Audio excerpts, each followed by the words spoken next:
হয়েছে ওর বাবা বিয়ে করে চলে গেছে, বুঝছেন? আমি ওর নানি। কতদিন আগে? আরো 2-3 বছরে পড়ছে। থুয়েই চলে গেছে। ওর আম্মু ছিল প্রায় বছর খানিক আমার কাছে ছিল। ওর আম্মু চলে গেছে। কেন চলে গেল? ওর আম্মু চলে গেছে, যে জন্ম দিছে সেই তাদের দেখলো না, তাহলে আমি কেন আমার জীবনটা নষ্ট করবো? আসসালামু আলাইকুম প্রিয় দর্শক, আপনাদেরকে বলেছিলাম যে এই যে মিম আমাকে বলেছিল যে তার ছোট একটি বোন আছে, তার দুধের টাকার জন্য সে এভাবে করে ফুল বিক্রি করতেছে এই জিয়া উদ্যানে। তো আমরা বলেছিলাম যে তাদের বাসা যাবো, তো চলুন দর্শক শ্রোতা আমরা মিমের বাসা যাবো। হ্যাঁ চলেন। মিথ্যা কথা বলে কিন্তু তোমার খবর আছে? না, মিথ্যা কথা বলবো কেন? আচ্ছা ঠিক আছে, চলুন দর্শক আর বাসা যাই আমরা।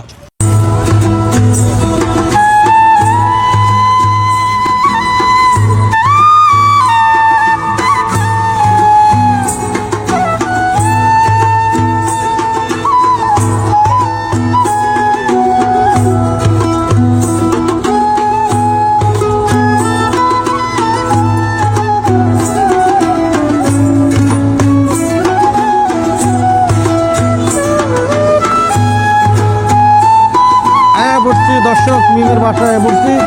এটা মিমের বাসা না? চলো। আমরা মিমের বাসা যাব, হেলমেটটা রাখিস। মিমের বাসা যাচ্ছি আমরা। মিমের বাসা এটা।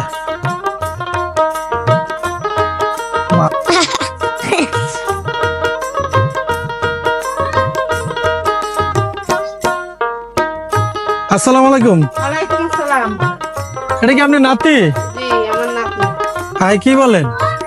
ও বলছিল যে ওরা 2 ভাই 1 বোন, আসলে কি আর 2 ভাই 1 বোন? জি। তো দর্শক আমরা কিন্তু মিমের বাসায় চলে আসলাম। মিম যেটা বলেছে সেটাই, যেই কথা সেই কাজ।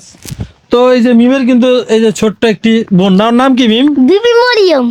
ওর নাম হলো বিবি ময়রম। তোমার নাম কি? মিম। ওর নাম হলো মিম। তো আমরা একটু ওর মিমের নানির সঙ্গে একটু কথা বলি, বাচ্চা মানুষ ওরা কি বলবে।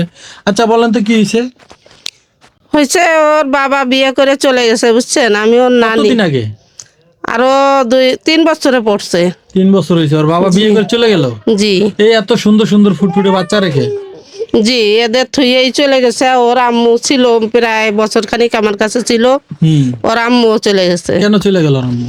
ওর আম্মু চলে গেছে, যে জন্ম দিছে সেই তাদের দেখলো না, তাহলে আমি কেন আমার জীবনটা নষ্ট করবো? আমার জীবনটা আমি সাজাবো। এটা বলে মাও চলে গেল। জি। দেখেন দর্শক শ্রোতা, একটি ঝুপড়ি ঘরের ভিতরে কিভাবে মানবতার জীবন যাপন করতে হয়। মানে কি বলবো, মানে এদের যে ঘরটা আমি আপনাদেরকে দেখালাম, এই যে দেখেন কি অবস্থা। এভাবে করে চলে গেলে এখন আপনি এই 3টা সন্তান আসলে কিভাবে লালন পালন করবেন? 3টে বাচ্চা লালন পালন করতে আমার খুব কষ্ট হচ্ছে বাবা। কেন আমি ওদের নিয়ে বাসা বাড়িতে কাজ করি, ওদের কাছ থেকে খুঁজে আনি তারপরে ওদের আমি খাওয়াই। তো মিমের আমরা পেলামিতে জিয়া উদ্যান দেখতেছে ফুল বিক্রি করতেছে। ও যায় ফুল বিক্রি করতে যায়, ফুল বিক্রি করে 50 টাকা, কোনোদিন 60 টাকা এরকমের নিয়ে আসে। মানে মাইশের ফুল বিক্রি করে না? জি। মাইশেটা বিক্রি করে 50 জি, টাকা। আমি চালান দিতে পারি না। মানে এইভাবে চলতেছে জি, জীবন। ওই আইনে ওর এই ছোট বুন্ডারে দুধ কিনে ও দেয়? দুধ কিনে খাওয়ায়। বলেছো আমাকে। দেখেন কত সুন্দর ফুটফুটে বাচ্চা, দেখেন মানে চেহারাটা দিয়ে দেখেন, মানে এরকম বাচ্চার চেহারার দিকে তাকালে পৃথিবীর সবকিছু ভুলে যাওয়ার কথা।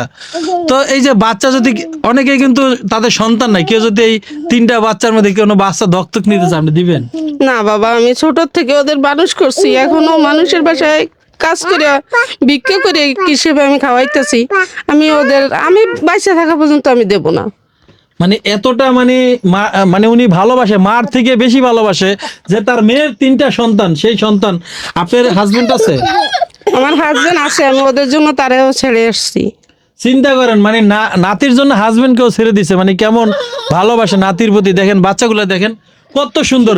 এই বাচ্চা ফেলে সেই বাবা কিভাবে পারে এই সন্তান ফেলে চলে যেতে, আর কেমন মা, সেই মাও কিন্তু দেখেন এই বাচ্চাদের ফেলে কিন্তু আমার চলে বাম গেছে। সাইডের একটা কিডনি নষ্ট এবং মাজার হাড্ডিও ক্ষয় হয়েছে, তারপরও আমি যে কয়দিনই বাঁচি বাবা, আমি এদের নিয়েই বাঁচতে চাই। আপনি যদি পৃথিবীতে না থাকেন, এদের আসলে দেখবে কি বলেন তো? তখন উপর আল্লাহ দেখবে, 10-একে দেখবে, আর উপর আল্লাহ ছাড়া তো আর কেউ নাই, ওকে আল্লাহই দেখবে। বাচ্চা দিবেন না কাউকে যদি কেউ নিতে চায়, দত্তক নিতে চায়, না না বাবা, নিয়ে লালন পালন করতে চায়, দিবেনই না? না বাবা, আমি দিব না। তো মিমে তো গান করে, আপনি কি জানেন?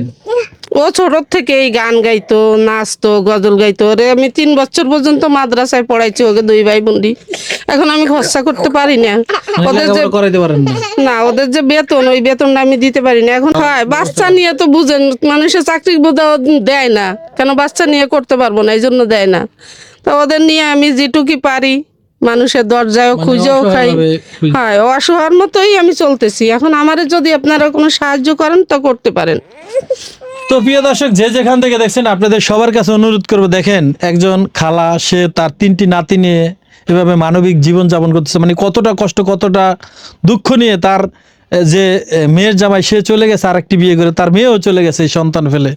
এত সুন্দর সন্তান, মানে এদেরকে দেখলে মানে মানে কি বলবো, মানে এরকম রাজপুত্রের মতো সন্তান কিন্তু সবার কপালে জোটে না, হয় না। তো এই সন্তান কিন্তু সেও ছাড়তে পারছে না, যেহেতু ছোট থেকে সে লালন পালন করতেছে। এই অবস্থা। তো আপনারা যে যেখান থেকে দেখছেন, কেউ যদি আপনাদেরকে সাহায্য সহায়তা করতে চায়, কিভাবে করবে বলেন তো? এখন বাবা, আমার মোবাইল আছে, একটা বাটন মোবাইল আছে, ওই বাটন মোবাইলে বিকাশ করা আছে। আছে আপনার নাম্বার? জি আছে। নাম্বারটা বলতে পারবেন? না, আমার মিমের মুখস্থ, আমি বাবা মিমে বলতে পারো? তো মিমের থেকে আমরা একটু শুনি। মিমের তো এর আগে আপনারা মিমেকে দেখেছিলেন, আমরা একটু মিমের নাম্বারটা কত বাবা? 0130808504 আবার বলো। 0130808504। যারা দেখতেছে তাদের কিছু বলবা? গাইস, আপনাদের কাছে আমার একটাই চাওয়া পাওয়া, আপনারা আমাদের বিকাশ নাম্বার দিয়ে দিচ্ছি। আপনাদের যদি কিছু দেওয়ার থাকে আমাদের বিকাশ নাম্বারেই দিন। আর একটা কথা, আপনারা আমাদের এই চ্যানেলে লাইক, কমেন্ট এবং শেয়ার, সাবস্ক্রাইব করেন। তো প্রিয় দর্শক, আসলে ছোট মানুষ, ও কিন্তু বলেছে যে বিকাশ নাম্বার দিয়েছি, আপনাদের সামর্থ্য অনুযায়ী যে যতটুকু পারেন ওদেরকে সাহায্য সহায়তা করবেন। দেখেন, করলে আমি এই বাচ্চা 3টে মানুষ করতে পারবো। একটু যদি দয়া করে হেল্প করেন, আপনাদের ভাই বোন কত কত জায়গায় টাকা পয়সা নষ্ট করেন, ওদের যদি আপনারা কিছু টাকা দেন, কিছু একটু হেল্প করেন, তাহলে ওরা এই 3টে বাচ্চা নিয়ে আমি একটু চলতে পারবো। দেখেন আপনাদেরও হয়তো, করাতে পারবো। তো আপনাদেরও হয়তো এরকম দুধের সন্তান আছে, ঠিক আছে? মনে করবেন যে দুধ কিনতে গেলে একটা কিন্তু 400-500 টাকা লাগে। মনে করেন ওদেরকে 100 টাকা দিলেন, 200 টাকা দিলেন, সন্তান মনে করে অসহায় একটা ফ্যামিলিকে আপনারা যে যতটুকু পারেন স্ক্রিনে দেওয়া বিকাশ নাম্বার আপনারা দিবেন। আর তাছাড়া যারা আপনারা সাহায্য সহায়তা করতে পারবেন না, যে না আমার আসলে সামর্থ্য নাই, আপনারা ভিডিওটা দেখে ভিডিওটা বেশি বেশি করে কিন্তু শেয়ার করে দেবেন। হয়তো কোনো হৃদয়বান ব্যক্তির হাতে এই ভিডিওটা পৌঁছবে, যতটুকু তারা সাহায্য সহায়তা পাবে। দেখেন কান্না করতেছে, মানে এই সন্তান নিয়ে কতটা কষ্টে দিন কাটাচ্ছে আপনারা। তো যে যেখান থেকে দেখছেন সবার কাছে অনুরোধ করব, ভিডিওটি সবাই শেয়ার করে দেবেন। যে ঠান্ডা লাগছে, আমি ওষুধ কিনতে পারতেছি না, আমি ডাক্তার দেখাইছি, আমি ওষুধ কিনতে পারতেছি না, এই জন্য কষ্ট অনেক ছিল। এখন খালি কান্না করে, দুধ খাওয়াইতে পারি না আমি ঠিক মতো। মানুষের কাছে চাইয়া যতটুকু পারি, ঘর ভাড়াও দিতে হয়, আমার খাওয়াইতে হয়, ওদের পড়ার খরচ দিতে হয়, সব কিছু করতে হয়, আমারও ওষুধ খাইতে হয়। তো যাই হোক, যে যেখান থেকে দেখছেন ভিডিওটি সবাই শেয়ার করে দেবেন। সবাই ভালো থাকবেন, সুস্থ থাকবেন, শুদ্ধ থাকবেন। আসসালামু আলাইকুম ওয়া রাহমাতুল্লাহি ওয়া বারাকাতুহু।